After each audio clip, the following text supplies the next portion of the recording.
Hi student, आज फिर आप लोग के पास क्लास 10 का एक वीडियो लेकर मैं आया हूँ। ठीक है, यह वीडियो स्टूडेंट के डिमांड पे बनाया गया है। तो आज क्लास 10 का बहुत ही इम्पोर्टेंट चैप्टर का हम लोग बात करेंगे। वह चैप्टर है pair of linear equation in two variable. यह वीडियो इंग्लिश मीडियम और हिंदी मीडियम दोनों के लिए है। इसमें इंग्लिश और हिंदी दोनों का हम यहाँ पे यूज़ करेंगे। ठीक है, ताकि आप लोग को भी समझने में आसान हो। यहाँ पे pair of linear equation in two variable, हम लोग इक्वेशन का बात करेंगे। पहले इक्वेशन के पूरा फंडामेंटल को समझेंगे, इसके बाद फिर हम लोग बाय मेथड इक्वेशन को कैसे सॉल्व करते हैं उसको देखेंगे। ठीक है, तो पहले हम लोग आते हैं इक्वेशन का पूरा बेसिक कंसेप्ट को हम लोग जानते हैं, और हिंदी में कहते हैं दो चर वाले रैखिक समीकरण। तो यहाँ पे बहुत सारा वर्ड का यूज किया गया है। एक लीनियर का यूज किया गया है, दूसरा इक्वेशन का यूज है, और तीसरा वेरिएबल का यूज है। ठीक है, हिंदी में जिसको बोलते हैं चर, रैखिक और समीकरण। इसको समझना बहुत ज्यादा जरूरी है। तो इसको हम बहुत सिंपल तरीके से और पॉइंट वाच करके हम समझाने की कोशिश किए हैं। सबसे पहले हम लोग बात करेंगे वेरिएबल। सबसे पहले वेरिएबल से शुरू होता है। आखिर वेरिएबल क्या होता है, जिसको हम लोग हिंदी में बोलते हैं चर। यानी कि नाम से ही पता चलता है। इंग्लिश के अगर नाम से हम करेंगे तो वेरिएबल मतलब जो वेरी करता है, यानी कि जो बदलता है। ठीक है, जैसे हम लोग क्या वेरिएबल, आज यहाँ है तो कल कहीं और है, 1 मिनट के बाद हम लोग मूव करते रहते हैं। तो जो मूव करते रहता है उसको वेरिएबल कहते हैं।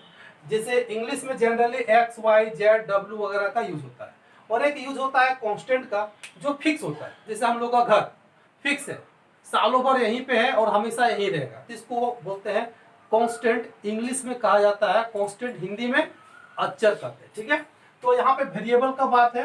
जैसे एक्स वाई, यानी कह सकते हैं कि जो फिक्स नहीं होता है, यानी कि नॉट फिक्स, एकदम एक शब्द में।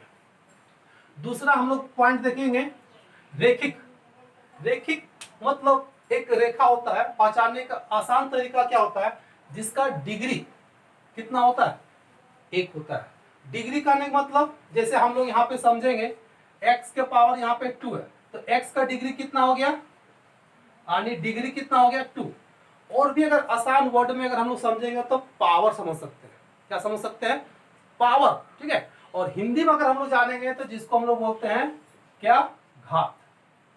इंग्लिश में क्या बोलते हैं, घात। जिसका घात कितना हो, एक हो। याद हो गया, जिसका घात कितना हो, एक हो, उसको बोलते हैं लीनियर। क्या बोलते हैं इसको, लीनियर। अब देखो यहाँ पे लीनियर एक वर्ड है, इसको हम तोड़ेंगे तो एक गोला के क्या सा बना, लाइन। क्या बना, लाइन। तो लीनियर जो होता है वह एक लाइन ही को रिप्रेजेंट करता है। लीनियर किसको रिप्रेजेंट करता है, एक लाइन को रिप्रेजेंट करता है। हिंदी में अगर देखेंगे तो रैखिक है, रैखिक से बनता है रेखा।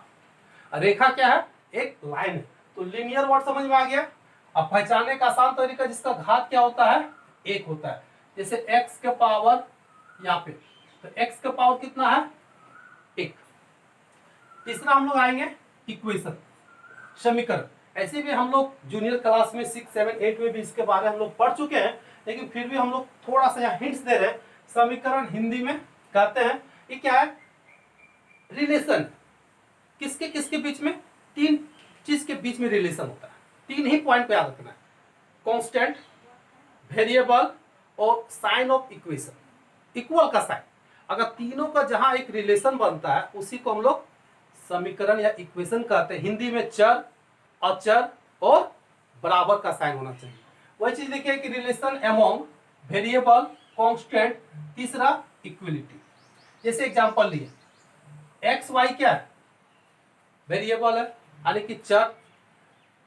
2, 6 क्या है, कांस्टेंट है। और यहाँ पे तीसरा इक्वेशन का, तीनों का कॉम्बिनेशन है, इसलिए 2x + y = 6 क्या हो गया, समीकरण हो गया। क्या हो गया, समीकरण। ये भी याद हो गया। अब हम लोग लीनियर समझ गए, इक्वेशन समझ गए। अब अगर दोनों को मिलाते हैं, यहाँ पे 2 और 3 को मिलाएंगे तो क्या होगा, लीनियर इक्वेशन बनेगा। ठीक है, लीनियर जब समझ गए, इक्वेशन समझ गए, तो लीनियर इक्वेशन को समझना और आसान है। लीनियर मतलब वैसा जिसका घात क्या हो, एक हो, यानी इक्वेशन वैसा इक्वेशन जिसका घात कितना हो यानी डिग्री कितना हो, एक हो, उसको बोलते हैं लीनियर इक्वेशन। हिंदी में कहा जाता है रैखिक समीकरण। जैसे यहाँ पे देखिए लिखे हुए हैं, एक्स भी वेरिएबल है, वाई भी वेरिएबल है, सबका डिग्री कितना है, 1 है। देखिए यहाँ पर भी 1 है, यहाँ पर भी 1 है। और रैखिक का मतलब होता है लाइन। तो रैखिक इक्वेशन यानी कि लीनियर इक्वेशन एक लाइन को रिप्रेजेंट करता है। हमेशा किसको रिप्रेजेंट करेगा, एक लाइन को।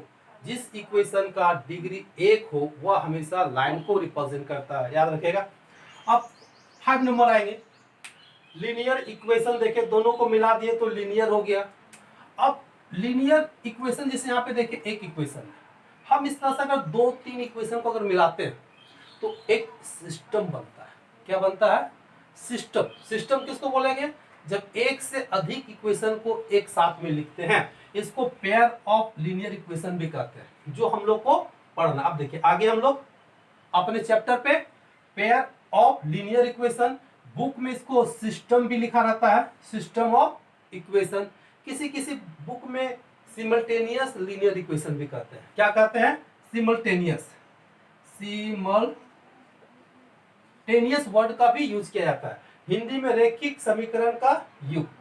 यहाँ पे एक से अधिक समीकरण होगा, कितना होगा, एक से अधिक समीकरण का यूज होता है। जैसे देखिए a1x b1y plus c1 equal to 0, a2x plus b2y plus c2 equal to 0। यहाँ पे देखिए 2 है, समीकरण कितना है, 2 है, तो हो गया तुम्हारा पेयर ऑफ लीनियर इक्वेशन। ये भी लीनियर है, ये भी लीनियर है, 2 को लीनियर लिखे इसलिए क्या हो गया, पेयर होगा यानी युग्म होगा। तो यहाँ पे 2 को लाइन देगा, 2 इक्वेशन है तो केवल लाइन देगा, 2 को लाइन देगा। जैसे एक का ए बी नाम दिए तो दूसरा का सी डी दिए, यानी जितना इक्वेशन रहेगा उतना लाइन को क्या करेगा, रिप्रेजेंट करेगा। ठीक है, हम लोग आते हैं अब सॉल्यूशन।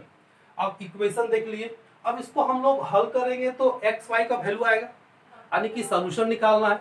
तो हम लोग आगे सॉल्यूशन पे कि सॉल्यूशन आखिर है क्या, जिसको हिंदी में हम लोग क्या बोलते हैं, हल।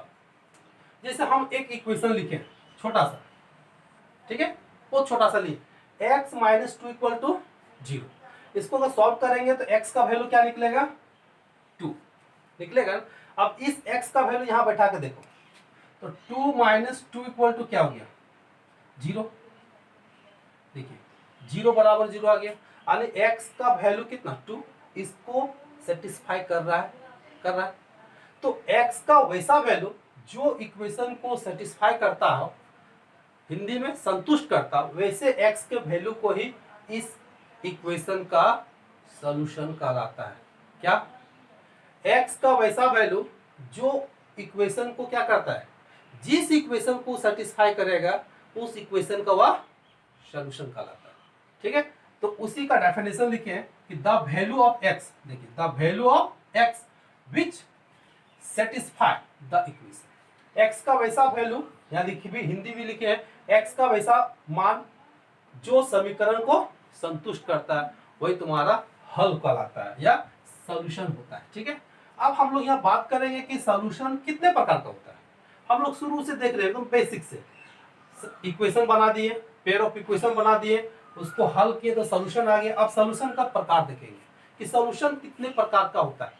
तो टाइप ऑफ सॉल्यूशन हम लोग यहाँ एग्जांपल के माध्यम से समझेंगे।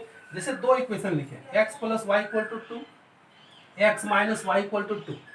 अगर इसको हम सॉल्व करेंगे तो x का वैल्यू आएगा कितना, 2 आएगा, y का वैल्यू कितना आएगा, 0 आएगा।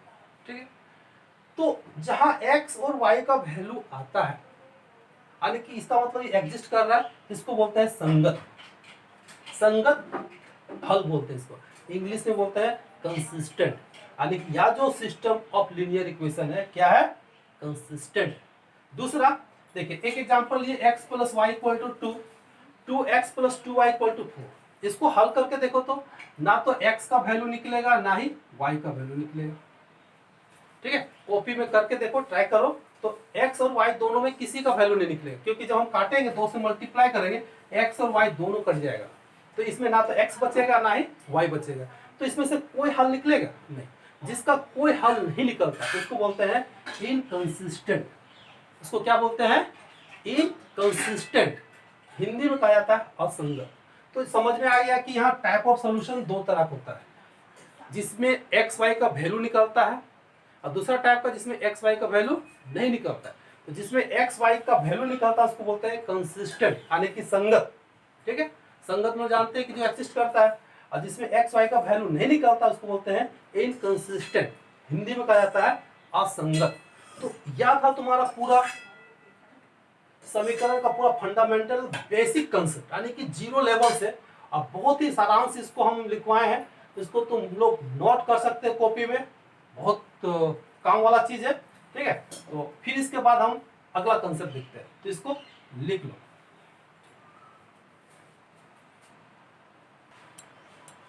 चलिए हम लोग बात करते हैं आज बहुत ही इंपॉर्टेंट इसका हम लोग पूरा, यानी कि pair of the linear equation का पूरा सारांश। ठीक है, हम लिखवाए हुए हैं, इसको बहुत बारीकी से समझने की कोशिश करोगे और इसको कॉपी में जरूर नोट करोगे। यह बहुत इंपॉर्टेंट है और कंपटीशन लेवल के लिए बहुत जरूरी है। हम लोग यहाँ पे देखेंगे नेचर ऑफ सॉल्यूशन, यानी कि हल का प्रकृति, हल का प्रकृति। ठीक है, यानी कि सॉल्यूशन का यहाँ नेचर क्या है, किस किस तरह का सॉल्यूशन यहाँ पे डिफाइन होगा। इससे हम लोग दो लाइन पे बात करेंगे। जो भी हम लोग पढ़ना है pair of the two linear equation, देखिए समझने की कोशिश करेंगे। दो लाइन, और इसी दो लाइन के बारे में यह पूरा चैप्टर है। ठीक है, यानी कि एक यूनिट कंप्लीट यहीं पे है। ये दो लाइन है। अब ये दो लाइन कितने तरह से डिफाइन हो सकता है? एक देखिए इस तरह का, जो दोनों कभी एक दूसरे से नहीं कटेगा, यानी कि याद करो रेल का पटरी, रेल का पटरी कभी एक दूसरे से काटता है नहीं। यानी किस तरह के दोनों होगा? पैरेलल होगा, हिंदी में जिसको हम लोग बोलते हैं समांतर। तो दो लाइन समांतर हो सकता है, या फिर दोनों लाइन एक दूसरे से काटेगा, या पैरेलल काटे, तिरछा काटे, लेकिन दोनों क्या करे? एक दूसरे को प्रतिच्छेद करेगा, जिसको हम बोलते हैं इंटरसेक्ट करेगा। ठीक है, और तीसरा अनुमान लगाओ कि क्या हो सकता है? हो सकता है कि दोनों एक दूसरे के ऊपर हो। ठीक है, जिसको हम लोग क्या बोलते हैं? कोइंसाइड बोलते हैं, जिसको कोइंसिडेंट लाइन भी कहा जाता है हिंदी में, जिसको हम लोग क्या बोलते हैं? संपाती। यानी कि यहाँ लाइन तीन तरह से डिफाइन हो सकता है। एक पैरेलल, दूसरा हो सकता है इंटरसेक्ट करेगा, तीसरा एक दूसरे के ऊपर मिल जाएगा। ठीक है, तो इसी के बारे में हम लोग यहाँ पे चर्चा करेंगे। तो अगर pair of the linear equation हम लोग यहाँ लिखे हैं, रैखिक समीकरण। ठीक है, हिंदी में लिख सकते हैं रैखिक समीकरण युग्म। ठीक है, दो इक्वेशन लिए, a1x plus b1y plus c1 0, a2x plus b2y plus c2 0।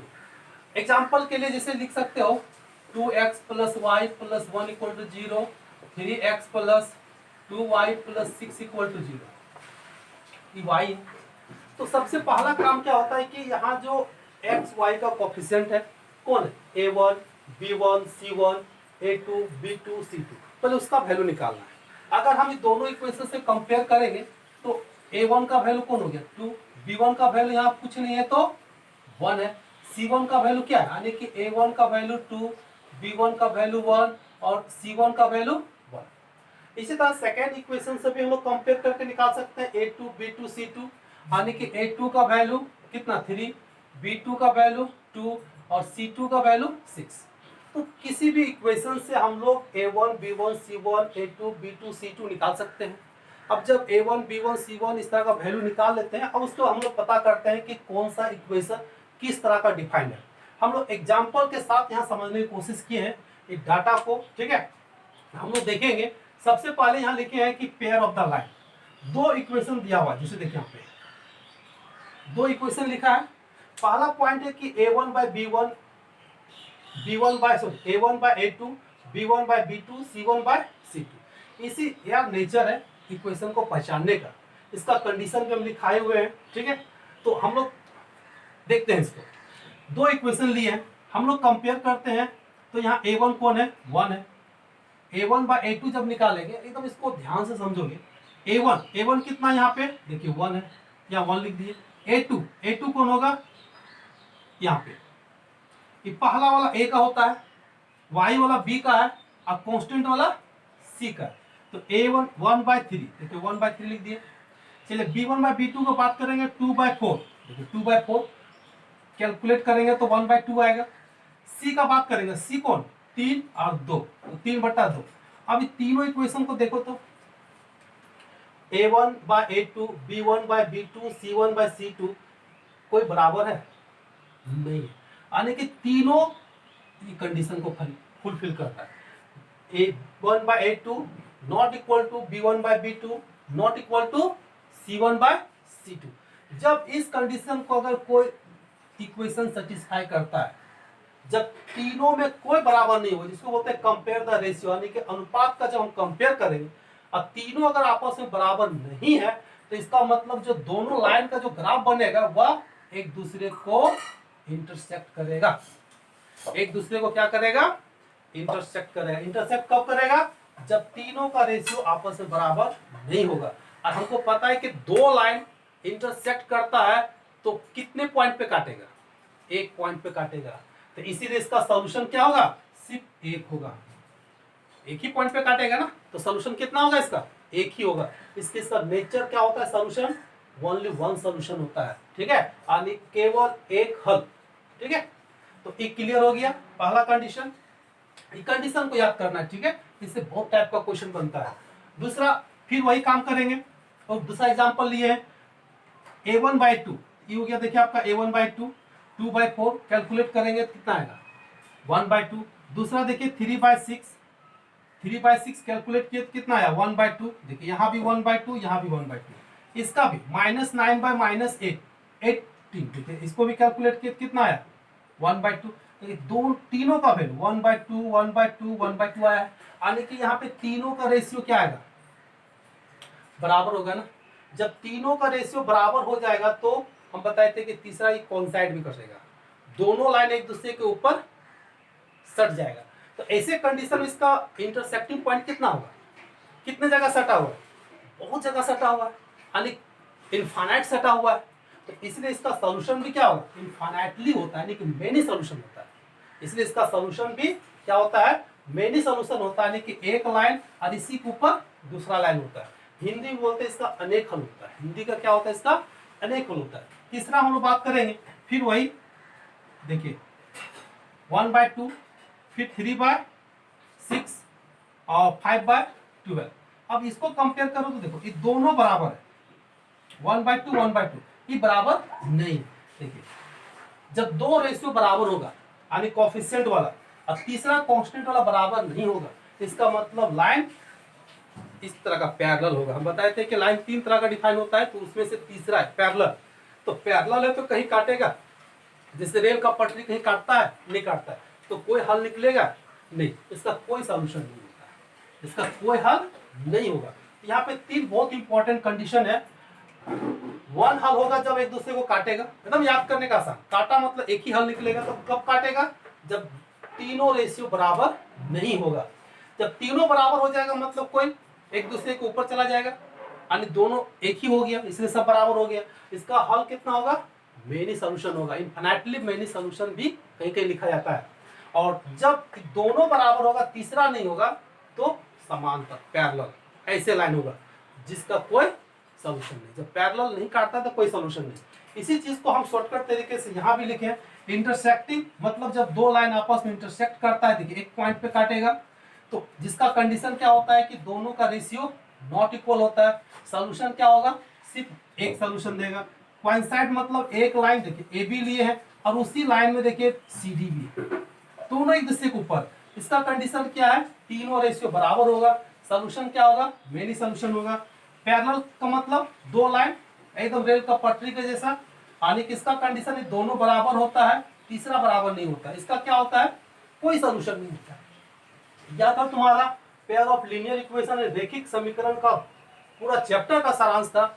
बहुत इंपॉर्टेंट कंसेप्ट है, ठीक है, तो इसको जरूर लिखें, ठीक है, और दिमाग में रखें। समझ गया, आगे इसके बाद हम लोग देखेंगे।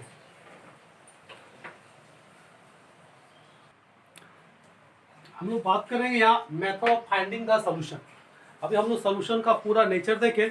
अब किसी भी pair of the linear equation को सॉल्व कैसे कर सकते हैं, कितने मेथड से कर सकते हैं, सारा मेथड का सारांश हम यहाँ लिखे हुए हैं ताकि दिमाग में रखने में बहुत आसान हो और कभी भूले नहीं। ठीक है, तो हम लोग बात करते हैं method of the finding the solution. कैसा सॉल्यूशन? तो pair of the linear equation जो हम लोग पढ़े हैं, a1x प्लस b1 यानी कि इस फॉर्म में रहेगा, plus b1y plus c1 equal to 0, a2x plus b2y plus c2 equal to 0। इसको बोलते हैं pair of the linear equation. अब इस इक्वेशन को सॉल्व करने का कितना मेथड, कितने तरीके से हम इसको सॉल्व कर सकते हैं और एक्स वाई का वैल्यू निकाल सकते हैं, इसका हम पूरा सारांश लिखे हुए हैं। इसको सॉल्व करने का दो मेथड डिफाइन है। दो मेथड में, एक ग्राफिकल मेथड और दूसरा अलजेब्रिक मेथड। ग्राफिकल मेथड में ग्राफ शो करेंगे, ग्राफ बनाना है, और ग्राफ बनाने से वहां पे दो लाइन बनेगा, दो लाइन जिस पॉइंट पे काटेगा और वहां जो पॉइंट ऑफ इंटरसेक्शन निकलेगा वही तुम्हारा सॉल्यूशन कहलाता है। एक हो गया ग्राफिकल मेथड, दूसरा होता है अलजेब्रिक मेथड। अलजेब्रिक मतलब जिसको हम लोग कैलकुलेट करके सॉल्व करके वैल्यू निकालते हैं। तो अलजेब्रिक में तीन डिफाइन होता है। अलजेब्रिक में कितने मेथड है? तीन मेथड है। ग्राफिकली मेथड सिर्फ अकेला है और अलजेब्रिक मेथड तीन है। ठीक है, तो तीन में क्या है? सबसे पहला आता है सब्स्टिट्यूशन मेथड। ठीक है, जिसमें एक का वैल्यू उठा के दूसरे में बैठाते हैं और सॉल्व करते हैं। दूसरा होता है इलिमिनेशन। ठीक है, इलिमिनेशन मेथड। और तीसरा है क्रॉस मल्टीप्लिकेशन, जिसको हम लोग हिंदी में सब्स्टिट्यूशन को विस्थापन, इलिमिनेशन को विलोपन, और तीसरा क्रॉस मल्टीप्लिकेशन में वर्ग गुणन विधि द्वारा। तो एग्जाम में चार, जनरली यहाँ पे चार मेथड है, चार में किसी मेथड का भी यूज करने के लिए दे सकता है कि by using the graphically method solve the equation, या by using the substitution method, elimination method, या क्रॉस मल्टीप्लिकेशन मेथड। और यह सीखना बहुत जरूरी है। इसका यूज जब तक तुम पढ़ाई करोगे तब तक इसका यूज होता है, इसलिए इस चैप्टर को जानना सभी स्टूडेंट के लिए अति जरूरी है। ठीक है, जैसे हम एग्जांपल में एक सबसे पहले आज हम लोग डिस्कस करेंगे इस वीडियो में ग्राफिकली मेथड। इसके बाद जो वीडियो आएगा उस वीडियो में हम लोग सब्स्टिट्यूशन, इलिमिनेशन और क्रॉस मल्टीप्लिकेशन को देखना है। इसके बाद वाला वीडियो पार्ट 2 को जरूर देखिएगा, जिसमें हम तीनों पे बात करेंगे। आज हम लोग सिर्फ इस पे ग्राफिकल मेथड पे चर्चा करेंगे। जैसे क्वेश्चन क्या पूछेगा कि solve graphically the system of the equation. देखिए दो इक्वेशन दिया हुआ है, दो इक्वेशन है ना, एक और दो, इन दोनों को सॉल्व करना है। किस विधि से? तो ग्राफिकली विधि से। हिंदी में लिखा रहेगा ग्राफिक विधि से हल करें। तो कैसे इसको हल करेंगे अभी हम लोग देखते हैं। तो सबसे पहले यह मेथड का सारांश है कि कितने मेथड से हम लोग सॉल्व कर सकते हैं। पहला तो दो, और दो में से दूसरा तीन में कन्वर्ट होता है। जनरली हम लोग यहाँ पे चार मेथड से सॉल्व कर सकते हैं, ग्राफिकली, सब्स्टिट्यूशन, इलिमिनेशन और क्रॉस मल्टीप्लिकेशन। ठीक है, याद हो गया होगा, तो इसको नोट कर लो। इसके बाद हम सॉल्व करने सीखेंगे कि ग्राफिकली मेथड से दो इक्वेशन को कैसे सॉल्व करके एक्स वाई का वैल्यू निकालते हैं, जो बहुत ही इंपॉर्टेंट है। तो इसको लिख लो, है ना। चलिए हम लोग बात करते हैं इसका, solve the graphically the system of the equation. ठीक है, या इसको चेक करने के लिए बोल सकता है कि या चेक करें कि कंसिस्टेंट है या इनकंसिस्टेंट है। अगर कंसिस्टेंट निकलेगा, कोई भी इक्वेशन अगर कंसिस्टेंट होने पे ही सॉल्व होगा, अगर इनकंसिस्टेंट होगा तो सॉल्व करने की जरूरत नहीं है। तो पहले हम इसको चेक कर लेते हैं। तो a1 का वैल्यू कितना है? 1। हम लोग डायरेक्ट निकाल देते हैं a1 बटा a2। ठीक है, तो a1 बटा a2 आसान तरीके से निकालने का। कितना है? 1 है, ये 3 है, तो 1/3। चलिए b1 बाय b2, तो b1 बाय 1 और -2, 1 बाय -2। ये देखिए दोनों बराबर आया? नहीं आया ना। इसका मतलब क्या है कि a1 by a2 not equal to b1 by b2। इसका मतलब सिस्टम क्या होगा? संपाती होगा। संपाती मतलब इनकंसिस्टेंट होगा। तो कंसिस्टेंट होगा मतलब इसका सॉल्व किया जा सकता है, यानी एक्स और वाई का वैल्यू निकलेगा, तब इसको हम लोग सॉल्व करेंगे। क्वेश्चन उसमें चेक करने के लिए भी देता है कि चेक करें कि विच इज द कंसिस्टेंट और इनकंसिस्टेंट। तो इस तरह से चेक करके देख लोगे, और अगर कंसिस्टेंट है तो फिर हम लोग सॉल्व करेंगे। तो कैसे सॉल्व करते हैं, चलिए आज देखते हैं। सबसे ग्राफिकली मेथड में एक एक करके हम लोग लेंगे। जैसे इक्वेशन पहले फर्स्ट को लिए, इस इक्वेशन को क्या करना है कि y को अकेला रखना है, बाकी सारा x वाला टर्म को दूसरी तरफ भेज देना है। ठीक है, हम लोग जैसे देखिए यहाँ y को रखें, x को उधर लेंगे, तो y equal to total function of x के टर्म में लाना है, यानी कि y को अकेला रखना है, x को दूसरी तरफ ले जाना है। ठीक है, ऐसा काम हम लोग को करना है। अब फिर यहाँ से टेबल तैयार करना है। देखिए हम टेबल बनाए, इस तरह का टेबल बनाना है। तो यहाँ पे बॉक्स 3 भी हो सकता है, 2 भी हो सकता है, 4 हो सकता है, या तुम पे डिपेंड करता है कि तुम कितना लो। लेकिन जनरली मिनिमम कम से कम 2 टेबल लेना है, 2 पॉइंट कम से कम। अब 2 से अधिक तुम जितना ले सकते हो। ठीक है, तो 2 3 तक सफिशियंट है। अब हम लोग बात करेंगे x का वैल्यू बैठाएंगे, तो x का वैल्यू जितना छोटा हो उतना बढ़िया, जितना बड़ा वैल्यू निकालने में उतना दिक्कत। तो सबसे छोटा मतलब 0। अगर हम 0 लेते हैं तो y का वैल्यू कितना आ जाएगा, देखिए यहाँ 0 बैठाते हैं, y equal to 3 minus x. जब x का वैल्यू 0 बैठाएंगे तो y का वैल्यू कितना आएगा, 3। तो यहाँ पे 3 हो गया। दूसरा कोशिश होना चाहिए कि x 0 बैठाए तो y कुछ वैल्यू निकला, y 0 होना चाहिए। x का कौन सा वैल्यू बैठाएंगे कि y 0 होगा। तो देखिए यहाँ पे अगर x का वैल्यू हम 3 बैठाते हैं तो y का वैल्यू कितना आएगा, 0। यानी x का वैल्यू जब 3 बैठाते हैं तो y का वैल्यू कितना आ रहा है, 0। ठीक है, और एक पॉइंट अगर लेना चाहते हो, अगर हम मान लेते हैं यहाँ x का वैल्यू अगर 1 लेते हैं तो y का वैल्यू कितना आ जाएगा, 2। यानी x का वैल्यू जब 1 लेंगे तो y का वैल्यू कितना आएगा, 2। तो इस तरह से पहले टेबल तैयार करना है। टेबल समझ में आया, नहीं समझ में आया तो थोड़ा सा ध्यान से इसको समझने की कोशिश करेगा।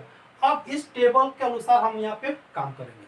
अगर ग्राफ पेपर है तो ग्राफ पेपर में इस तरह से बनाना है, ग्राफ पेपर में ज्यादा आसान होता है। या ग्राफ पेपर नहीं भी है तो कॉपी में भी इस तरह का बना के इस तरह से पॉइंट को दर्शा सकते हो। पॉइंट कहाँ तक जाना है, इसमें जो हम लोग मैक्सिमम पॉइंट लेंगे तो 5-6 तक काफी है।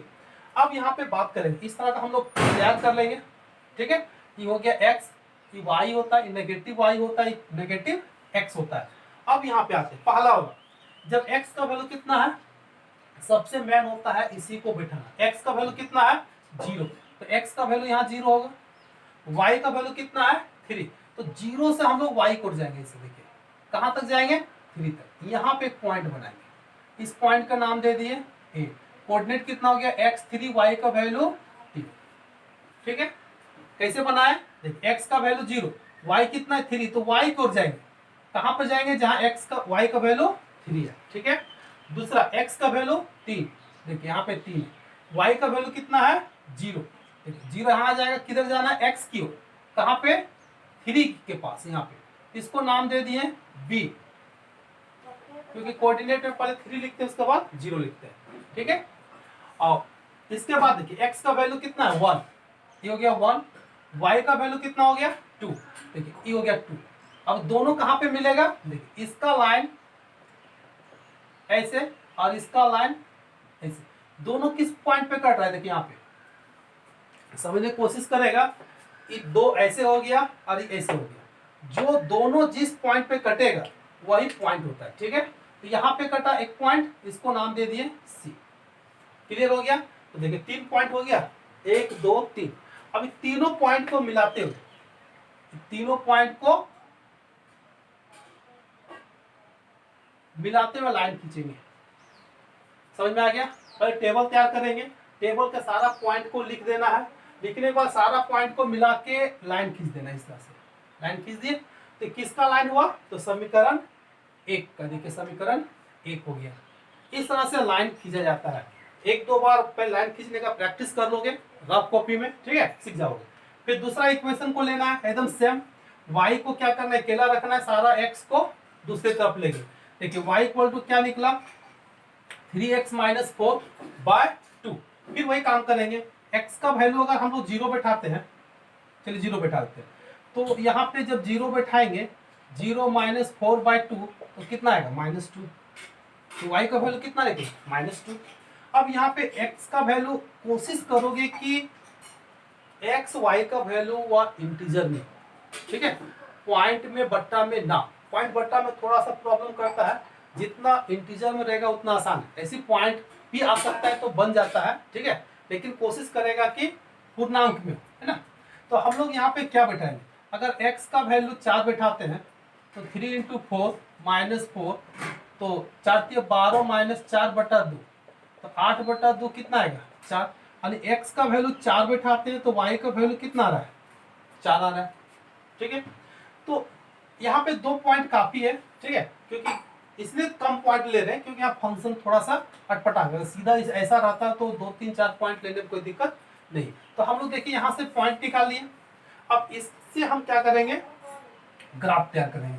तो ग्राफ कैसे तैयार करेंगे, सबसे पहले x का वैल्यू कितना है देखिए 0, तो y का वैल्यू कितना है -2। तो 0 पे पॉइंट कभी नहीं होता है, जो संख्या रहेगा वहां पे पॉइंट देना है। जैसे यहाँ पे 3 था यहाँ दिए, 3 यहाँ था तो यहाँ दिए। ठीक है, अब यहाँ पे -2 है तो यहाँ पे देना है। देखो इस तरह से डार्क कर दोगे गोला टाइप का। ठीक है, अब हम लोग बात करेंगे x का वैल्यू 4, तो y का वैल्यू 4। देखिए x का वैल्यू यहाँ 4, y का वैल्यू देखिए यहाँ 4। तो ये दोनों देखिए ऐसे जाएगा इधर से और ये भी जाएगा इधर से। कट रहा है कहाँ पे, यहाँ पे। तो जिस पॉइंट पे कटेगा वहां पॉइंट दे दिए। अब इस पॉइंट और इस पॉइंट को क्या करना है, मिला देना। स्केल लोगे, स्केल से इस तरह से दोनों पॉइंट को क्या करना है, मिला देना है। देखिए मिला दिए, पॉइंट का नाम भी दे सकते हो। अब दोनों लाइन देखो अब किस जगह पे काट रहा है, सबसे इंपॉर्टेंट बात यही पे है। दोनों किस पॉइंट पे काट रहा है, देखिए यहाँ पे काट रहा है, इसका हम मान देते हैं P। अब दोनों पॉइंट जो काट रहा है वहां पे ग्राफ पेपर में बनाओगे तो दिख जाएगा कि किस पॉइंट पे होगा। संख्या गिनने से देखिए ऐसे जा रहा है, किस जगह पे जा रहा है 2 पे, और इधर से देखिए 1 पे। यानी x का वैल्यू पहले लिखते हैं, y का वैल्यू बाद में लिखते हैं। ये जो पॉइंट कटा ये किस पॉइंट पे कटा, 2 और 1। किस पॉइंट पे, 2 और 1, यही हमको फाइंड करना है। अगर दोनों कटेगा हल रहेगा तो दोनों कटेगा, अगर कोई हल नहीं रहेगा दोनों नहीं कटेगा। जब दो लाइन कहीं नहीं कटता है तो इसका मतलब कोई हल उसका नहीं है, कोई सोल्यूशन नहीं है। यहाँ पे कटा इसलिए इसका सोल्यूशन है। अब बात है कि इसका सोल्यूशन क्या है, तो जो पॉइंट पे कटा इसका सोल्यूशन हो जाएगा यानी एक्स वाई। सोल्यूशन करने का मतलब क्या, एक्स और वाई ही उसका क्या कहलाता है, सोल्यूशन कहलाता है। इसका एक्स का वैल्यू हो जाएगा कितना, कि पहला वाला x होता है और दूसरा वाला y होता है। याद हमेशा रखेगा, फर्स्ट का वैल्यू जो x होता है, बाद वाला वैल्यू y होता है। कोई भी पॉइंट अगर ऐसे होता है हमेशा x y का टर्म में होता है, यानी पहला वाला x को रिप्रेजेंट करेगा, दूसरा वाला y को। जैसे यहाँ पे 0 3 तो x 0 y 3, यहाँ पे बात करेंगे तो x 3 y 0। तो पहला वाला x, तो यहाँ पहला कौन है 2, तो x का वैल्यू कितना होगा 2 और y का वैल्यू कितना होगा 1। ये देखिए हो गया आंसर, यही तुम्हारा हो गया सॉल्यूशन। तो ग्राफिकल मेथड में ग्राफ बनाना है, दो लाइन दोनों जिस पॉइंट पे कटेगा वही तुम्हारा आंसर हो जाता है। तो यह था ग्राफिकली मेथड। ठीक है, इसको 1-2 बार राउंड करके देख सकते हो, और इस तरह का एक बुक में बहुत सारा क्वेश्चन है, तो प्रैक्टिस करके देखो कि बन रहा है कि नहीं बन रहा है। ठीक है, विश्वास है कि बन जाना चाहिए। अब इसके बाद बाकी जो 3 मेथड है जो बहुत इंपॉर्टेंट है बिना ग्राफ वाला, उसको हम लोग इसके बाद वाला वीडियो में देखेंगे। अगर अभी तक हमारे वीडियो को, अगर चैनल को सब्सक्राइब नहीं किए हैं तो उसको सब्सक्राइब जरूर करें, लाइक कमेंट भी करना ना भूलें। ठीक है, तो इसको नोट कर लो।